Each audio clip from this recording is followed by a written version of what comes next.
Welcome to Break a Wish, the podcast where all your dreams come true, but with terrible, ironic consequences.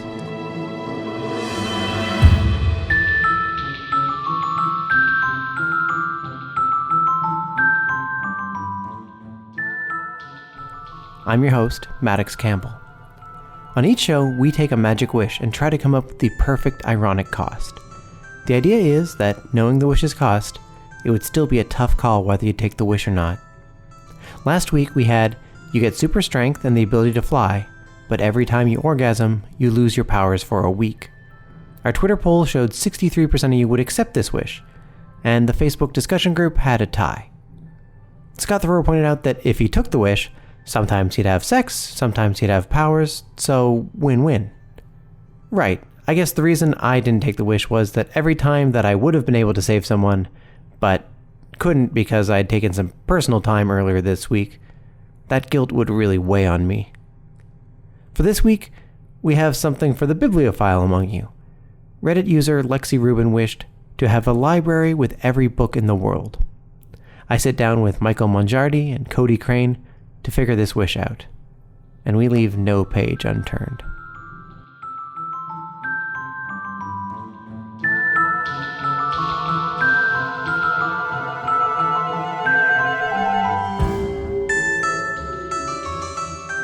And we got a wish coming in for those of you who are classy and like rich mahogany and leather-bound things. But first, let's meet who we're breaking it down with. We have Cody Crain. Heyo. And Michael Mongiardi. Hello. And the wish we're talking about today is to have a library with every book in the world. And we have to come up with a cost for that. Let's start with Cody this time. Cody, what do you think would be a good cost for that? A good cost for having every single book is no internet. You couldn't find the books on the internet. Sorry. You could still search other things. What can you use? You can use social medias only. Okay, so you have a library. Well, I think for reasonable reasons, we'll need to have it like attached to your like a magic door in your house so that you don't actually have to have that much land, because otherwise you just couldn't own a library that big, right? Yes. So it's like a pocket library in your house. And it takes up the physical space. So like every book in the world, in every language, is a lot of books. Like that would have to be massive. Like that's like the size of, like, how do you find anything even? So that's why I want to go to the middle ground here, where like it doesn't take up that, you don't have to own that much land or have that in your physical house. So it's like a magic door you go to get to the library in your house. Mm-hmm. But then once you're in there, you still have to search it as though it's that big. Hopefully it's sorted by the Dewey Decimal, which I've heard helps. Oh, I know me, and I will not resort it. If it comes sorted, it's not going to stay that way. No, there's no carts putting things back on the stacks. Now I have a full-time job. You don't have a nice like robot librarian to like resort everything? No, I think you have to sort through it yourself. Yeah. Oof. This is a tough one for me. I mean, you could just always put it back where you found it. It already seems like a lot of work. Yeah. Now I got to run a library. Out of there, it's open to the public. It's again, it's personal. It's no one else is coming in there moving books around on you. You know what? Instead of the no internet, because that's like a lot easier to organize, I'm going to say that you have this library, but it's open to the public. So the work has to be put in. Ooh. I mean, that's a great gift to the world to have. Yeah, but you have to think about if you want to take on that responsibility at this point in your life. Hey, right, because it's the secret door in your house, but you still have to go through your house to get there. Like, just think, there's books that have been lost in time, books that are gone, books like that are so rare, they're all there. So there's a business model here for sure. You could sell them. No, but you could just, I think you can't sell them because it said library. So you can't sell the books there. You can It's my library. I can do what I want. You can borrow them out and they can get photocopied, but you have to put them back. Do I own it? You have control of it. But I think if it's a library, you can't just take all the books out and sell them. That would be a dumb way to run the wish. I have a library and I just sell all the books and I'm a millionaire. Why do you just wish for money? What if I find out that there's oil underneath and I sell this magical library to an oil tycoon? Can I do that? I mean, I'm going to say no. Because it's a magic library. It's in a magic space. There's no oil under magic. We don't know. Unless we check. Unless we drill. Let's drill through this magic library. There's no possible bad consequences of that. Yeah, there could be anything under there. Might be really good. Yeah, it might be amazing. I'm gonna go ahead. Say there's no oil under the library. That's the one rule. I mean, this is your podcast. You can make those calls. I mean, it would sully the books if they got covered in oil, right? We don't want to ruin those books. But books. it doesn't mean that you're going to have oil spurting out if there's oil under it. So unless you drill it. The door takes you magically to the library, but does the library exist on planet Earth somewhere? I think it's like a pocket dimension, so it's like a safe other space. So somewhere else you don't. Yeah, okay. Because again, then if you had that big of a library just sticking out in your backyard, but like it could be just on an island somewhere in the middle of the Pacific, and then the door portals you in there. Yeah, let's keep it safe. Let's keep it safe in a pocket dimension, just so it doesn't get invaded. Yeah, and you have it. If there's oil under, we don't want there to be oil under this island, so if we don't want to get invaded. But is there any kind of, if you dig under the library and you get to the earth or whatever maybe it wraps around to the roof of the library? Oh, okay. So it's like it is just this library is floating in space, and outside of the library is just wraps around to that library again. Yeah. Okay. So cool. I'm still leaning towards it's open to the public, but now I'm thinking that maybe there's always someone after you, like Samuel L. Jackson in Jumper. Okay. Yeah. And a timely reference of a movie that is a cultural touchstone that we all know intricately. Yeah, this podcast, by the way, just for the listeners, was recorded in 2009. So. And we just sponsored by Jumper. Yeah. The Hayden Christensen. Yeah. Samuel L. Jackson. That's the one. You know it. I do know it. I did see it. I don't remember many details about it. Yeah, I remember that they were clearly trying to make it a franchise, and 2018 now didn't work out. Did not work out, no. Yeah. Just the power to teleport was not enough powers for us to be interested in Hayden Christensen's acting. So I guess I'll just stick to open with the public. But what is your negative? Oh, it's open with the public. Yeah. So you would have to keep care of it and everything, but you're giving a big gift to the world, but you are fully responsible of this because it's yours. You could just with the money you could make, because that's very valuable what you have. You could just hire employees to run it for you, hire a business manager. You could just hire people and they would run this business for you and you could just live off of the profit. But okay, so I think the thing would be though that the door to this library is in your house. Yeah. So people would be trouncing through your house. Yeah. You have to let people through your house because it's a publicly available library. So what if they're keeping their shoes on? They could keep their shoes on. They could keep their shoes on. I feel they could lean over the stanchions. You get a new house and then but your new house becomes the entrance to the library. Exactly. Whatever house you move to, there's still an entrance to the library in it. It just shows up. One of the doors goes to the library. We're about a startup right now, so we would be trying to market this, trying to get the word out and everything. It's a slow process before you start making that big money to get that big house so that you don't have to deal with that anymore. But you've got something that nobody else has. I feel like marketing that wouldn't be too hard. And then presumably if you're me, then you're in an apartment. So then first off, I would have to buy that apartment. Yeah, because if everyone has to take up elevators, then your elevators are always jammed in your apartment building and you can never take the elevator. I don't know if you guys have ever lived in a high-rise apartment. Yeah. But that is a huge problem. Yeah, I live in a condo, and that on the 4th floor, and that just wouldn't work. 4th floor? You would have to buzz people in all the time. That would be... I was just saying, 4th floor is not even a high floor. I've lived on the 23rd floor, and the wait times for the elevator get ridiculous on the way back down. Yeah. Because it just doesn't bother coming up to you. It would be unmanageable. And you'd almost have to always be home.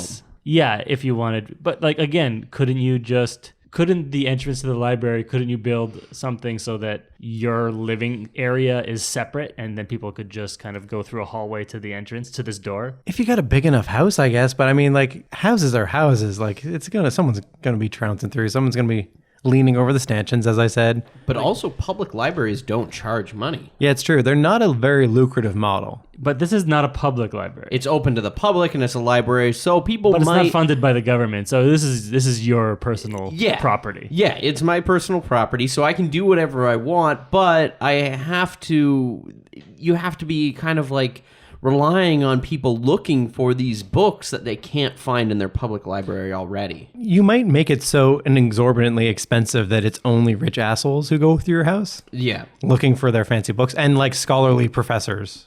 And then making fun of my apartment. Oh, they will trash you the whole way through. Oh. So this is where you live. Interesting. A magic show library? Me the magic door. So this is the man with access to every book in the world. This schlub? All of these. If you've ever been to Cody's house, it's just wall-to-wall Funko Pops. And they'll Still at toys, huh? Another thing too is if you have access to every book in the world, all these people coming in will assume that they'll assume you're well read, and it'll be extra embarrassing that you aren't. So I assume you've read Toy Story. Okay, now you're attacking me that I'm not well read. How do you know this? I'm just saying, like, to the level of well read you should be when you have every book. Every amount of well read is going to seem insufficient. Yeah, I think it's safe to say you're not that well read. Not to that degree. Yeah.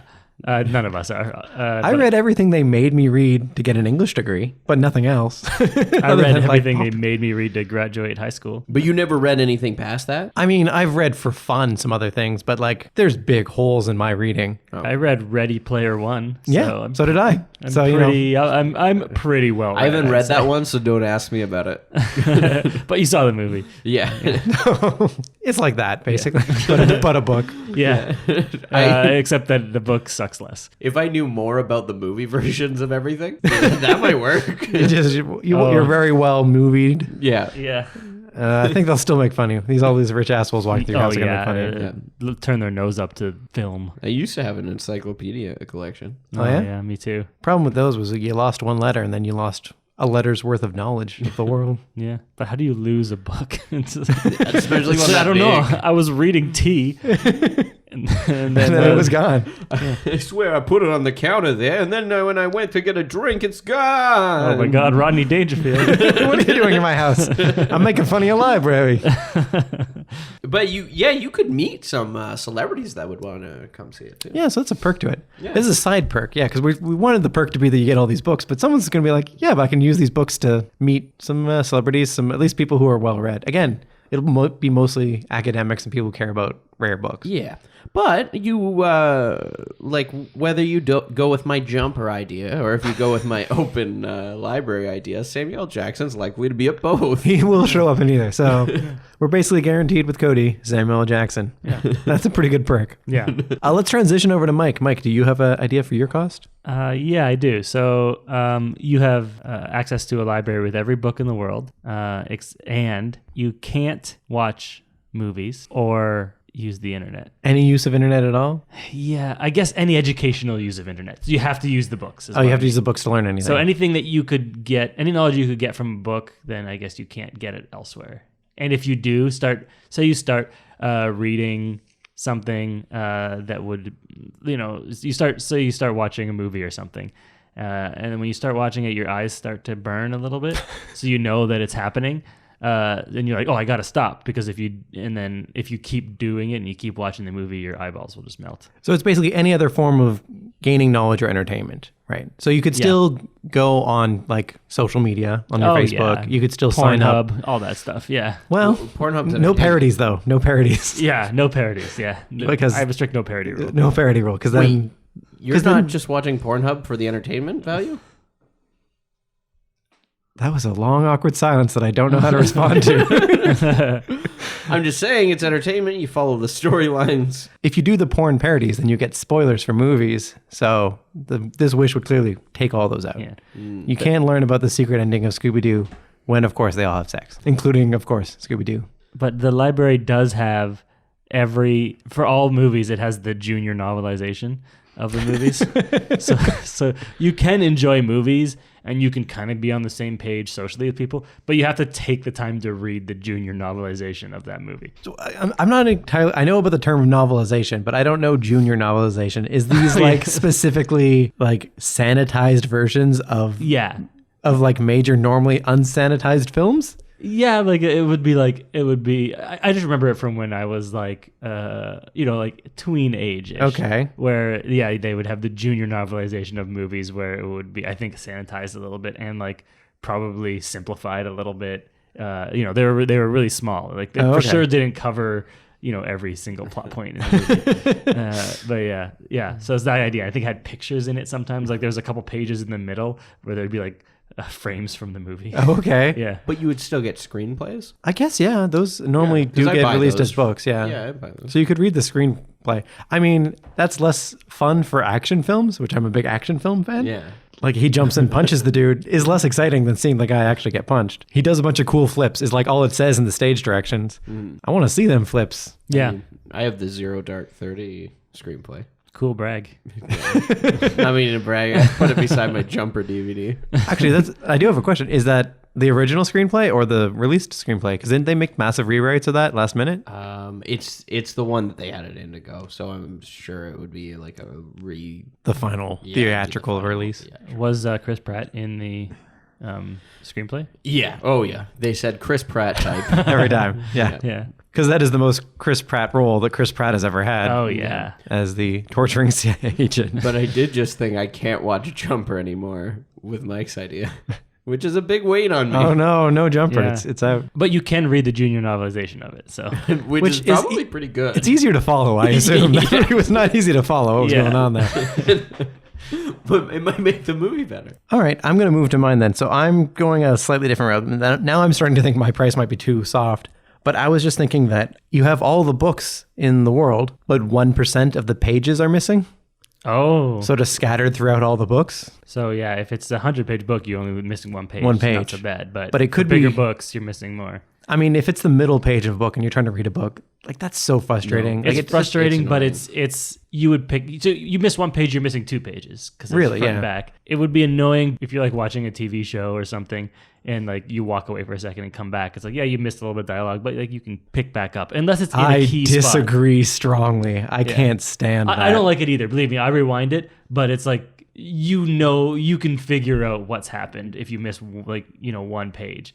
It's You not can ideal. figure it out, but it just always weighs on my mind of me too. something's missing. I'm a completionist. I'm the same exact way. I Yeah. gotta watch everything. If I fall asleep while watching a TV show, I need to go back to the episode, find the last joke that I remember, and then be like, okay, this is where I'm starting from.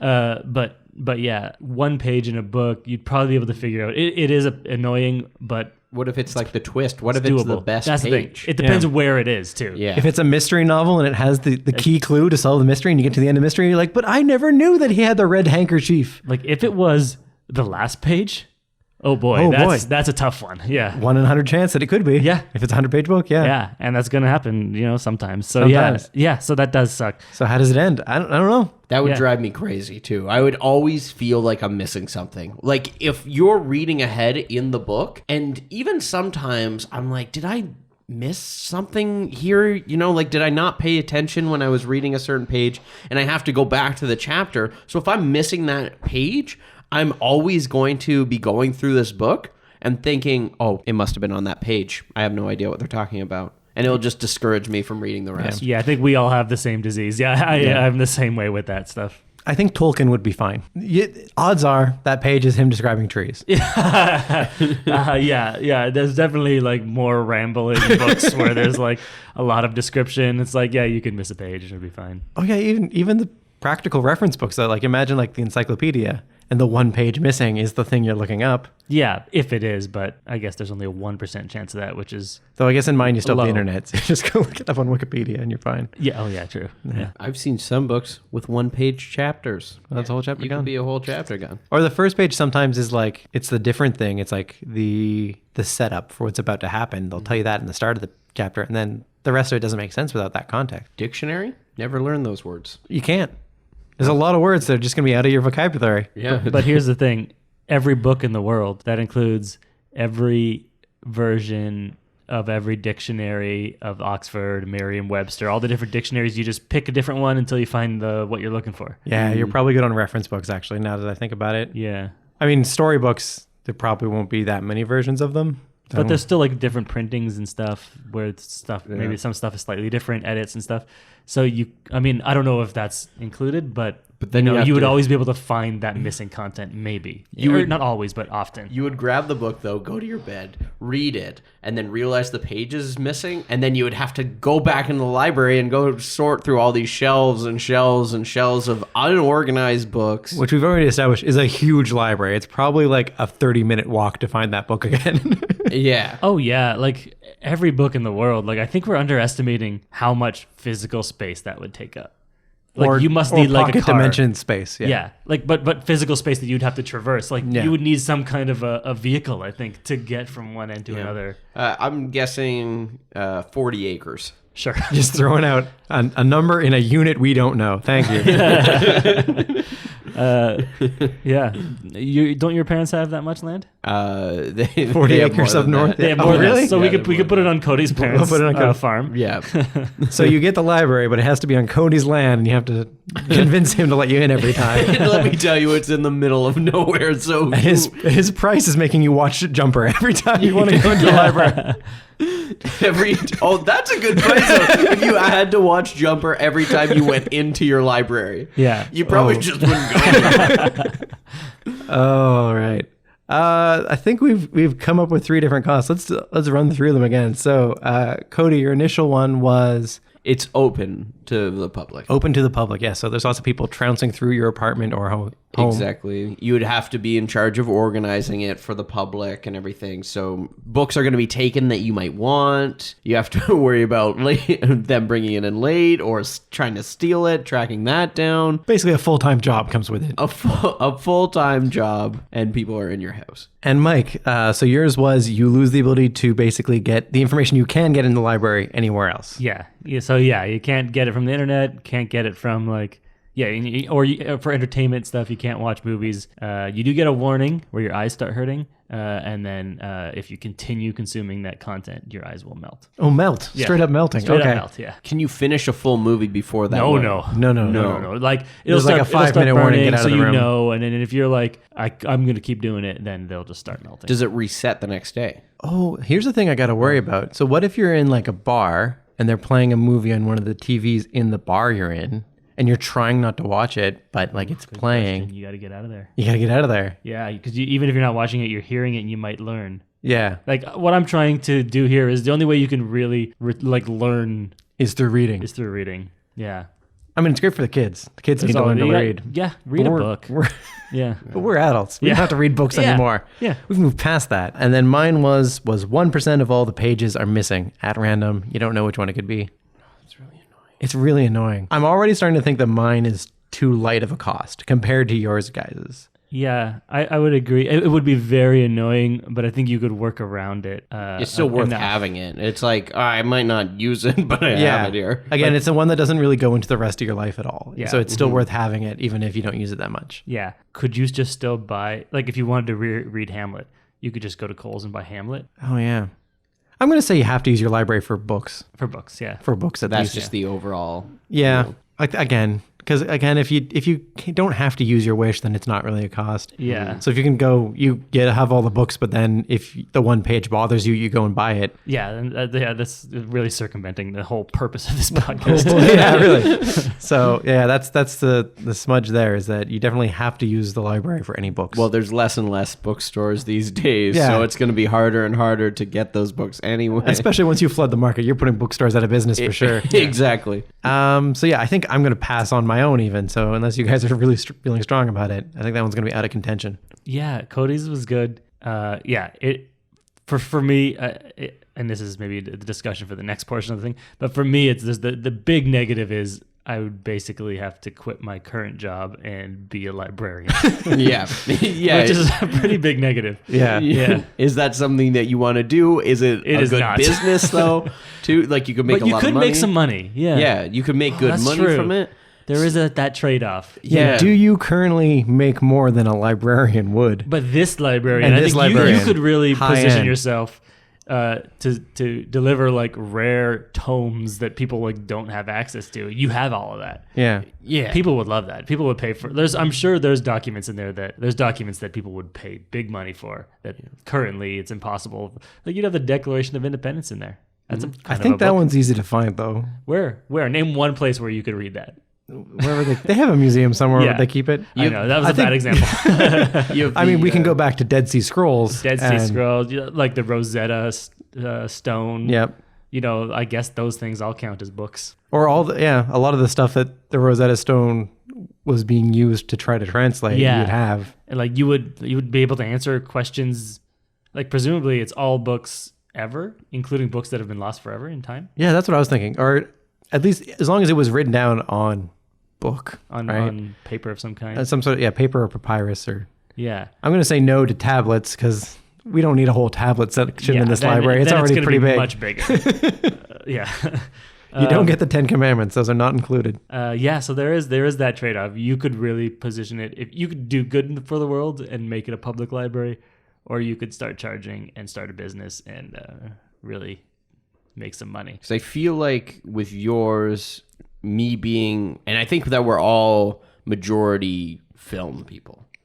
So I do enjoy my films. Yeah, we enjoy films. So sacrificing that for books is. Oh, I guess we should probably include the last thing. So where's the stance on theater, live theater? Same as movies, I guess. Same as movies. So you sit down in the theater, hanging out with your friends. Oh, we're having so much fun.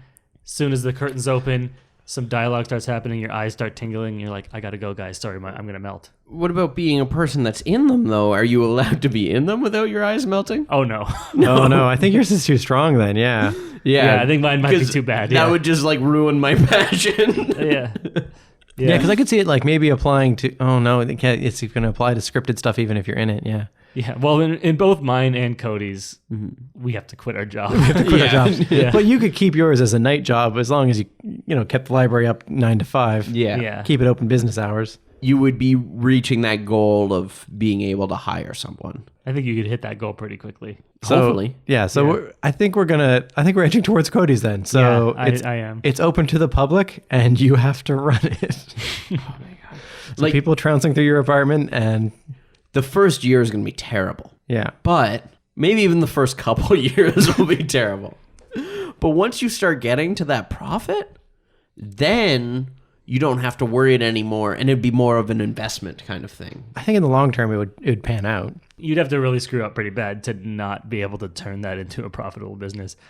The fact that you have documents that no one else in the world has that could answer questions that historians would love to know, and that I guess a big part of your job would be though finding them, right? Because we said they're sorted, but so many questions for you, so many people asking questions, but you are doing something for society as well. Yes, yeah. So there's you do feel good about your work, which is better than a lot of the jobs that I work now. Like there's a lot of jobs when I hand out free samples of cookies to people on the street.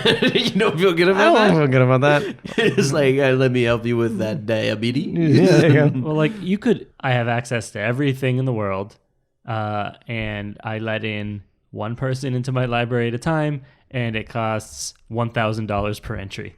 It's like you're profiting first day. As soon as someone's like, yep, I want that, you're already turning a profit. You can start hiring employees. You can just sit back and have your magic pocket dimension library make you all the money you can imagine. Is it in my bedroom, though? Like, am I trying to sleep? Oh, I don't know. Well, 9 to 5, yeah. Well, I'm thinking about my apartment. It's a 4-bedroom. There's not a lot of places for me to sleep other than that. It's going to disturb my roommates, so I'm going to have to cut them in, but maybe they'll work for me. There's a lot of secondary questions here, yeah, about how you choose to run your library once you have it. Yeah, it's going to have to be in an awkward place, but you can probably have it open 9 to 5 so people aren't coming in unless you just try to sleep in, but that'd be hard for me. I sleep awkward hours. But maybe if I had a 9 to 5 working as a librarian, I'd get past that. Yeah, you wouldn't sleep awkward hours anymore. All right, let's give it a try, guys. Let's go to the vote. So, Cody, would you take your own wish? No. Immediately no? Here's why I'm not going to do it, okay? Because being a librarian, even though it's like, yeah, like I'm going to make the money from it just down the line or whatever, it's just not what I want to do. So I would much rather be like carrying on what I'm doing now and moving with that momentum than like putting it on hold to run a fucking library. Yeah. And having to sort books and everything. Like, I don't know. We didn't talk about the smell, but there's gotta be a musty book smell. There's a musty book smell, yeah. No, if you're in the library. When you're in it, yeah. When you're in it, but you're also in, we agreed 40 acres of library? Yeah, so, sure. Yeah, we all agreed on that. 40 acres was the best smell we could come up with. That was a unanimous guesstimate. Yeah. And I hate that musty book smell too. But I can see it being helpful, and I would just be hoping that someone else would do it. But it's got to be you. You own it. Yeah, this has to be you. You're the one. Maybe it's like you have to let people in. Like you're the only one who can open the door and let people in or something. So that you still have to be involved. So you can never get to the point where you can leave the library entirely. I mean, like, I can see a lot of people, like, having a good time with that, you know, like, this is your new thing, you know, library, and you can be fulfilled by helping people, but I don't care about people. I don't care if you're reading or not. Let's keep both those stats as quotes from Cody Crain. I don't care about people. I don't care if you're reading or not. If you're listening to this, I hate you. I have my own small library, and I'll lend you one. Okay. If you need it. Cody has made his stance pretty secure. To any listener here, just email me. I'll lend you a book. And has alienated the audience. All right, great. We'll move on to Mike then. You threw something out that seemed small, but then it totally changed everything for me. Really? Because I have to disagree with Cody. Like I feel like running this library, you could be profitable like immediately. Just the fact that you have access to a pocket dimension, people will want to come and see that, and you could charge for it, and then plus all the valuable information in there, you could be profitable immediately, and then you could run people to do it. But if you always have, so you just said I always have to be there to open the door. I think just to let them in, yeah. I can't hire someone to do that. I feel like that does, like, again, it becomes you own this asset that you can just step away from, and then that kind of sullies the point of getting the wish again, right? So, like, I feel like they can get out on their own, but you have to let them in maybe. So you still would only have to show up. But I couldn't have, like, I guess I could have business hours. Yeah, you're right. I was thinking like, I would have to be there all the time, but no, that's not true. You could have business hours. Yeah. You've got a good enough commodity that you can set some terms. Yeah. Oh, yeah, that's true. And it is such a huge commodity that I could be like, yeah, we're only open on Wednesdays. Yeah. And it's $5,000 entry. And then I just make like thousands of dollars a week or whatever. You know, you could charge so much because the people that would be coming would be like professors or people like historians or something trying to find documents. So I was like, they'd be willing to pay anything for that. They will diss your house on the way through, though. Let's not forget that important detail of this wish. They will do what? Diss your house. Make fun of your living conditions. That's fine. I'm proud of where I live. Okay. I think I have a nice house. You have a very nice house, but you do have to be buzzing these people in. Yeah, but this is the thing. This is what I'm going to do. I'm going to say yes to the wish, but I'm only going to be open like 1 day a week to start. Okay. So that'll be my 1 day a week job, and the rest of the week is fine. It's off. Oh, you're like a pop-up bookstore. I'm a pop-up bookstore. You definitely can't get away with less than that, because if the cost is that it's open to the public, you definitely have to let them in at least once a week. You can't ever take a whole week off, because that's the whole cost, right? Yeah. Oh, it says it's open to the public in the thing. Yeah. So yeah. Yeah. I could do 1 or 2 days a week, and then once I get a little bit of cash flow, I can start hiring more people to do the work, and just got to be there to open the door. I'd say I'm a little worried that this has turned into, do I want to own a business rather than do I want to own a library?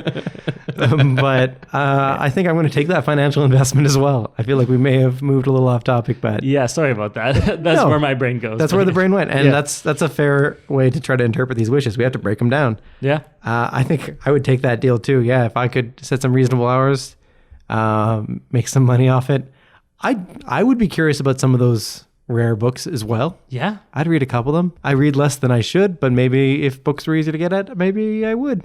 I don't know. Let's be optimistic. Let's say that I would be a better reader if I could. Plus, think about all the Playboys you got in there. So many. Ding dong. I wouldn't even need the internet anymore. So yeah, I think I'll try taking it as well. All right, so we've got Cody saying no way. He wants to keep his current lifestyle. Mike is on board, and I'm giving it a go as well as a librarian. But what about you, audience? Would you take this wish? And are there any other wishes you'd like to see us break down?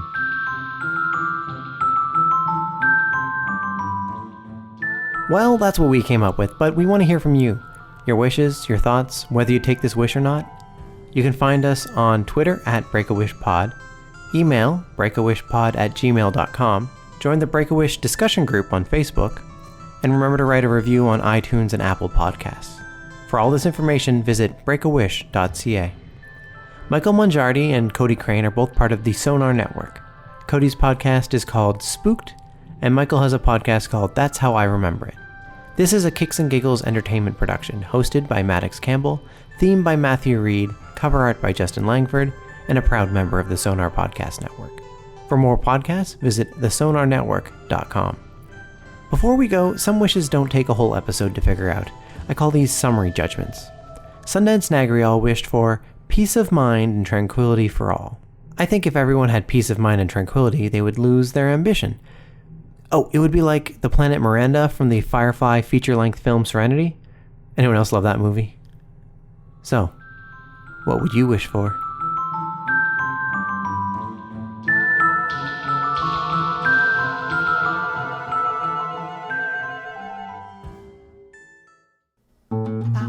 This podcast has been brought to you by the Sonar Network. Sonar! So, you just got done listening to the new episode of this podcast, and now you're looking for another one to get into. I know what you're thinking, but Cody, the new podcast I want to get into is an improvised comedy with a horror theme. Well, guess what, little podcast fiend? You're barking up the right alley, because I'm one of the hosts of Spooked, the improvised scary story podcast where it's never scary and sometimes a story. Now you're thinking, wow, that sounds awesome, but where do I find that? Well, the same place you found this one, thesonarnetwork.com. You click on it, you listen, and get ready to get